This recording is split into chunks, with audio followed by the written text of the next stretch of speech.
thank you for your sharing of the word. That is a very comforting message, knowing that we are brown, and you said we have the best complexion. That's very comforting. Now I won't trade my being brown, but just one more trading maybe. You see, your nose is like a chiseled nose. Mine is hammered nose. I can trade that with you. I think I will be fine.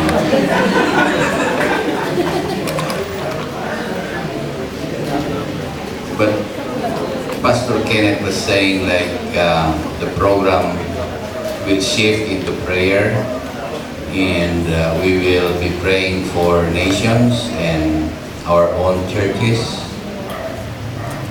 Naniniwala po ba kayo ng prayer, mga kapatid? Hindi nyo alam na siguro ang inyong magulang ay nagpe-pray sa inyo bago kayo isinilang. Kayo ang produkto ng kanilang mga dasal.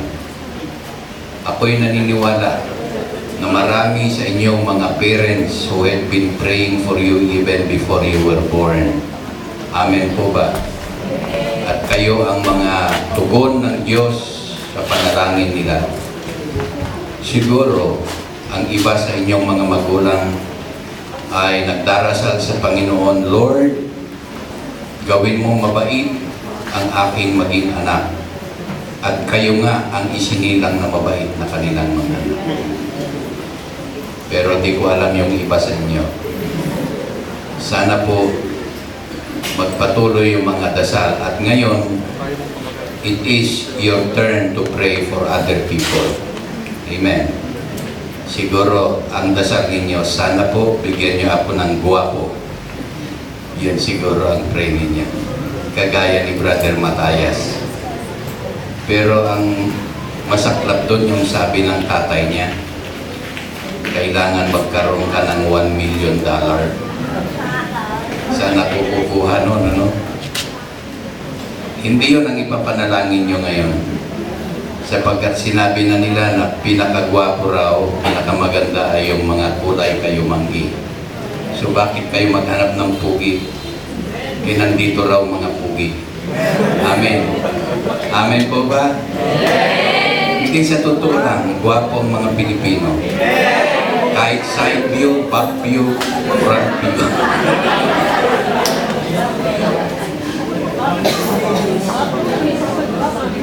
Kinaiinggitan nila ang kulay ninyo. Bakit kayo magpaputi samantala sila ay magpapakayumanggi? Tignan niyo ng mga nagbibisita sa ating mga beaches. Gusto nila magbabad sa araw para maging tan sila. That's very comforting word.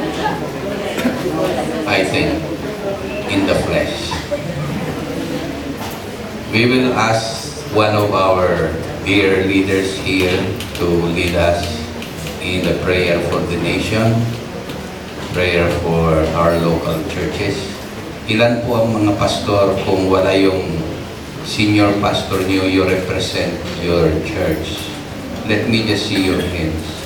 If you are a leader tonight, 1, 2, 3, meron kang dumating na bago kanina. You are a pastor, right? Good. Okay, pwede bang lumipat kayo doon? Nandun ang reserved for the beautiful people.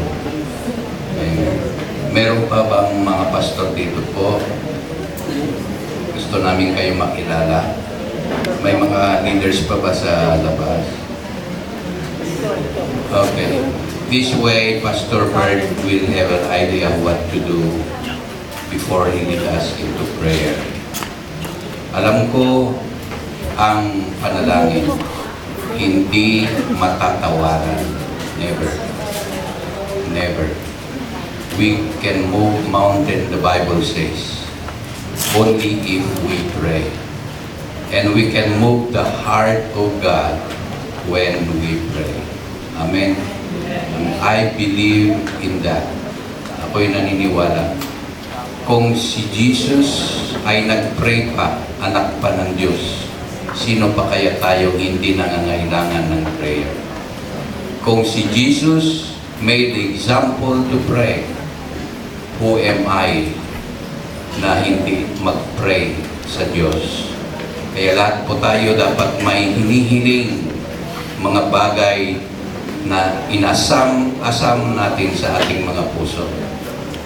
I-desire mo from your heart at ipagdasal mo sa Panginoong Diyos. Walang imposible sa Panginoon. Amen po ba? Amen. Wala pong mahirap sa Diyos. He is a God of the impossible. Wow! Siya ang Diyos ng mga imposible. In the Bible, ang mga istorya sa Bible ay istorya ng mga bagay na imposible. And yet, they became impossible because we have a living God. Amen po ba? So let's start praying.